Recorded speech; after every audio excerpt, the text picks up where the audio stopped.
we're going to get tonight's event started. So with that, good evening, good morning, and good afternoon to everyone tuning in to tonight's event.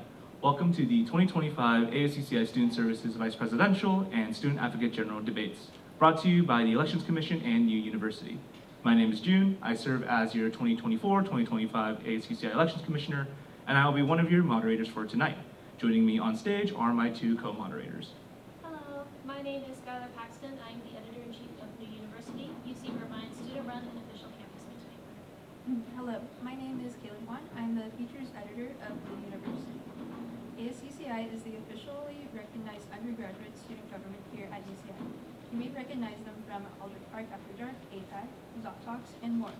Our student government is responsible for many different functions, from regularly providing resources and programming through events and conferences, to advocating for students at the university, local, state,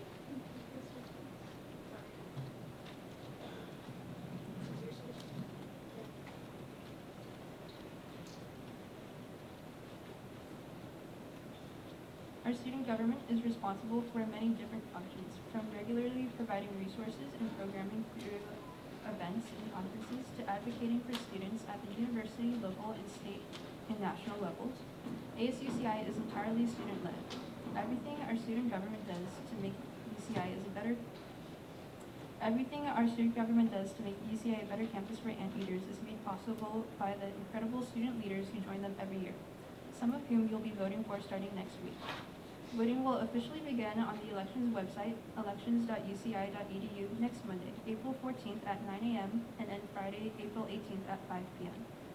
All undergraduate students, regardless of year, major, immigration status, etc., are entitled to vote in these elections. Before we begin our debates, a few reminders for the audience. At this time, please silence all devices and refrain from any distracting or disruptive behaviors out of respect to the candidates. These debates are being live streamed by New University and recorded by ASUCI. Because of this, please avoid making any unnecessary sounds that may be caught on tape. Restrooms are located downstairs on the first floor of the Student Center, across from the Emerald Bay ballrooms. We will have a brief 10-minute intermission between the Student Advocate General debates and the Student Services Vice Presidential debates. With that, please give our candidates for Student Advocate General a warm round of applause as they enter the stage.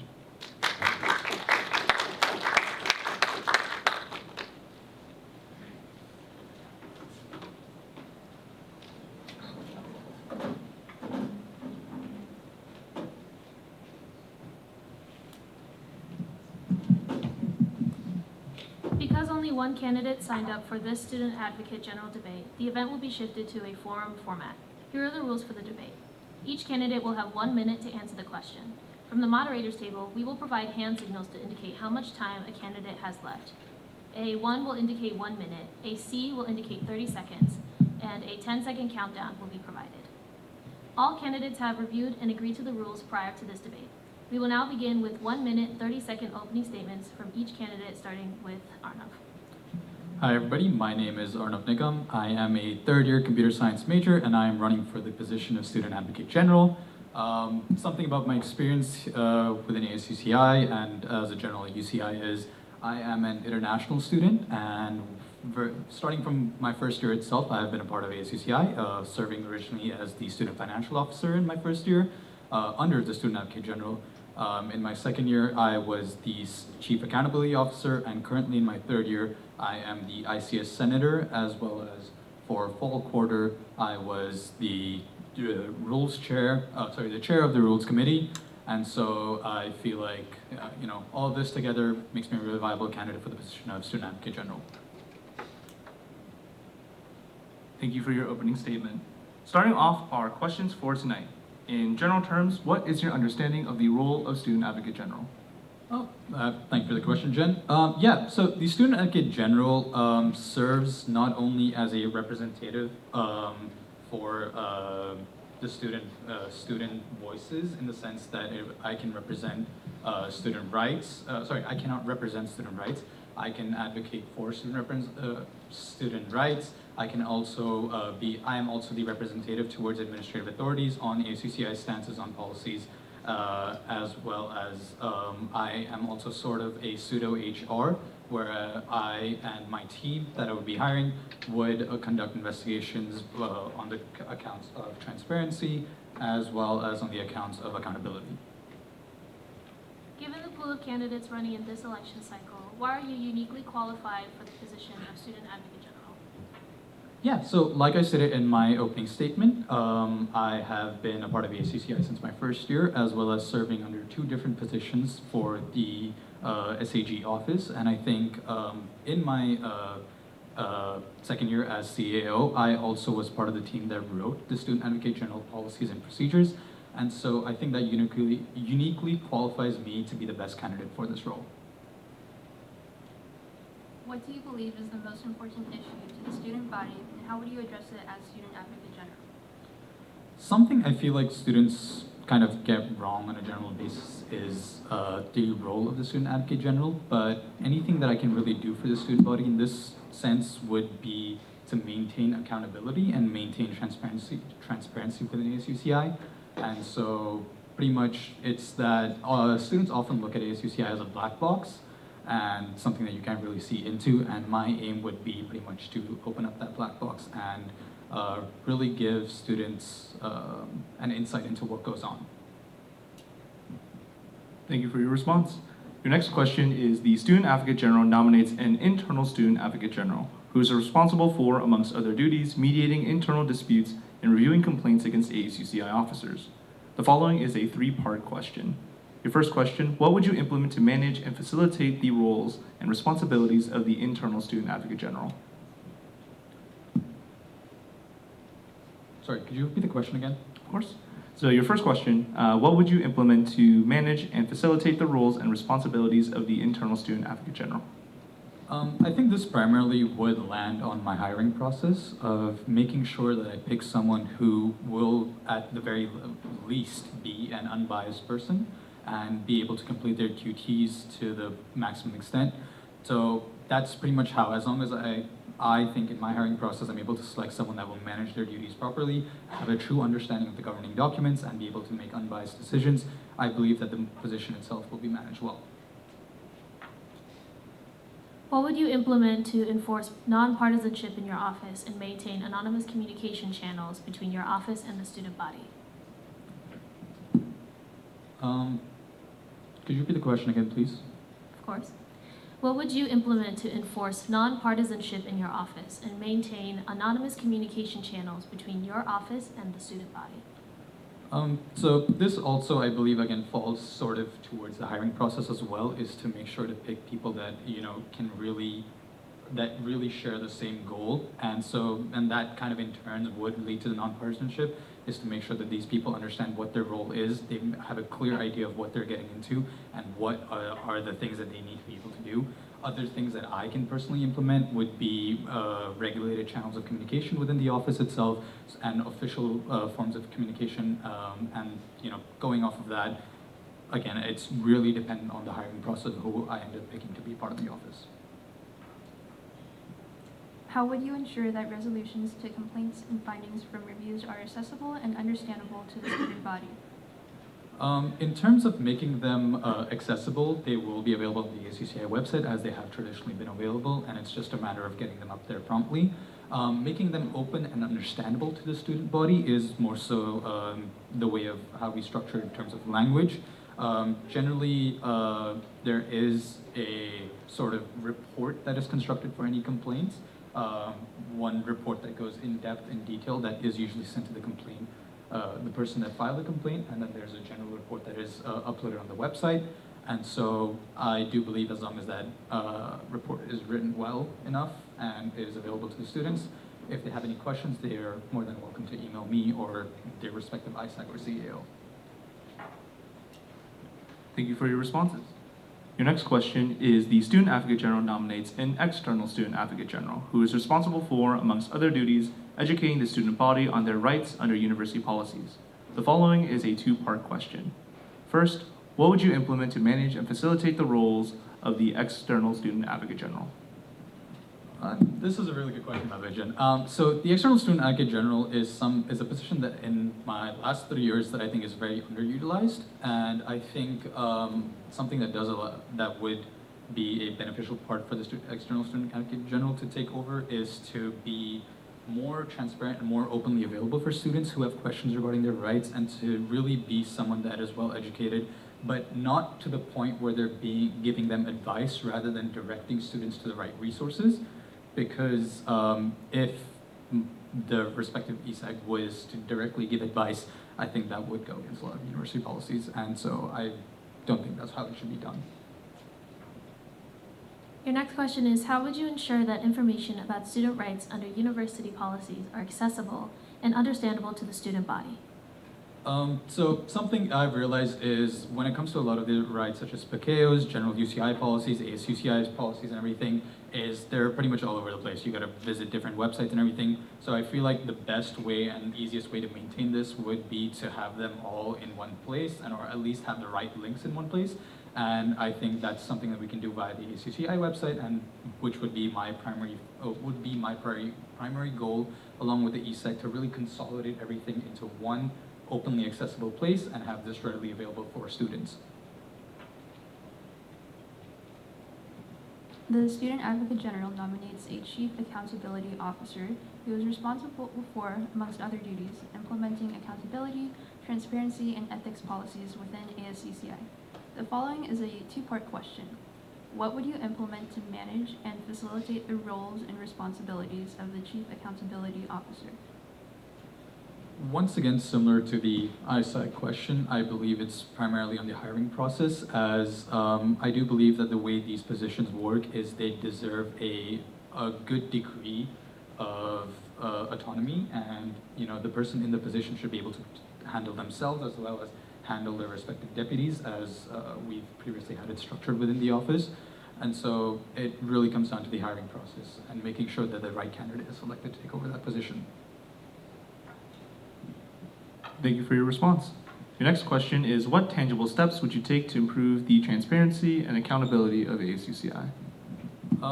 So in terms of the step that I've thought of so far, is one thing is not just working with the ESEC, but working with the CEO as well, is to make things more accessible. Now, when I say make things more accessible, that could just be a blank comment, as we've heard from everyone. But in terms of my actual feasibility and implementation of things, the ASUCI website is one of the biggest things and one of the most underutilized things. And I think the navigation of the website would be a lot better if it was updated in a way where students can easily access the resources they require. The Student Advocate General nominates a Student Financial Officer who is responsible for, amongst other duties, advising ASUCI on financial matters. The following is a three-part question. What would you implement to manage and facilitate the roles and responsibilities of the Student Financial Officer? Again, pretty much falls back to how I described the ISEC and CEO, down to the hiring process, someone who is able to hold a degree of autonomy, and someone that is willing to work closely with the Finance Committee of the Senate, and is prompt with how they collect information, collect budgeting resources, as well as meeting with pro staff respectively, and putting things together. And I believe that again just comes down to the hiring process. Fiscal oversight within ASUCI is managed by the Finance Committee of the Senate and the Student Financial Officer. What do you believe should be the role of the Student Financial Officer in relation to the Senate? I think primary oversight of the finances of ASUCI should lie with the Senate Finance Committee, as again, senators are elected positions, and them being the ones that can be held most accountable by the public is the best way to go about it. I think the Student Financial Officer should be someone that collects reports and makes these reports presentable and available to the student body, whereas the actual managing of the finances should primarily be the Senate Finance Committee's responsibility. Thank you for your response. Your next question is, how would you ensure that the student body has confidence that the ASUCI fee is being properly spent to support the undergraduate student experience? I think this is a very, very broad question in terms of how things are generally judged upon ASUCI, and I think the best way to really maintain that, or make that, sorry, could you repeat the question again? Of course. So let me pause your time. As a heads up, you have 43 seconds remaining on your response. So the question is, how would you ensure that the student body has confidence that the ASUCI fee is being properly spent to support the undergraduate student body? Yeah, so in terms of really making it transparent to the students, right? And that's primarily what I would go with, because at the end of the day, people within ASUCI are elected, like at least the top positions are elected by the student body. And so it's just a matter of, making it transparent to the students, letting them see and letting them make the decisions, and, they can relay that towards their senators, respectively. The student advocates general across the UC system are tasked with creating support structures for students navigating various bureaucratic university processes. The following is a three-part question. What is your understanding of the student conduct process, and how will you engage with the Office of Academic Integrity and Student Conduct to provide students undergoing conduct disputes with support? When it comes to supporting people for conduct cases, I believe within our jurisdiction is to more so is to be a support person rather than an advisor to the student going through anything. And so our role would be, if the student requires a support person during the meeting, we would be there for them, but we wouldn't directly advise the student on what actionable outcomes to take. Additionally, if it came down to the matter of resources, like I said, with the help of the ESAG, I aim to make to at least consolidate all these resources and make them available in one place, primarily the ASUCI website. And so I would refer students to there, and I would say, go read about it, go look into it. If there's anything you're not able to understand, I can tell you who to reach out to, but we will not be directly advising you on how to go about things. What is your understanding of the financial aid appeal process, and how will you engage with the Office of Financial Aid and Scholarships to provide students undergoing aid appeals with support?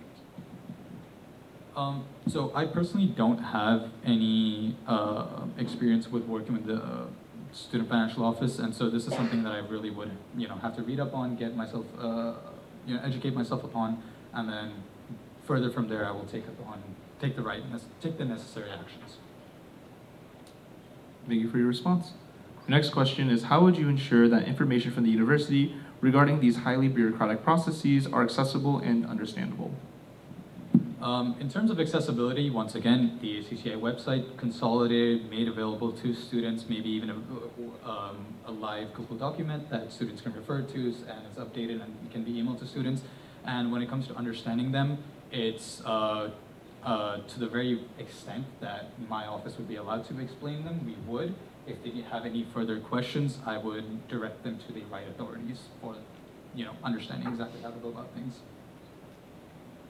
Your last question is, how would you support the student body's right to advocate themselves on issues that are important to them without interference from institutions such as the university?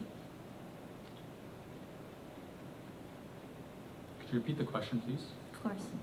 How would you support the student body's right to advocate for themselves on issues that are important to them without interference from institutions such as the university? I would generally, in my opinion, I think students should just be well informed of what they are allowed to do and what they are not allowed to do. And, just if students come to me or my office for, respective things, such as, what do I do in this case, what do I do in that case, again, it's directing them to the right resources. And additionally saying, please contact this person will help you out with, what the situation is. And if a student really wants to fight for their rights, I believe they should be approaching their senators regarding important issues that they believe need to be advocated on a much larger basis. Thank you for your responses. We are now reaching the end of the ASUCI Student Advocate General Debate. So with that, we will have a 1 minute, 30-second closing statement from the candidate. Once again, my name is Arnav Nigam. I am running for the position of Student Advocate General. I really hope you do vote for me and consider me for this position, as, like I've stated, I do believe I'm the strongest candidate for this position, and yeah, thank you, everybody. Thank you for your closing statement. This concludes the ASUCI Student Advocate General Debate. You'll have all met one incredible candidate here today, but there are 3 total incredible candidates running for the office of Student Advocate General. For more information about all candidates running for the office of Student Advocate General, please head to the elections website, elections.uci.edu.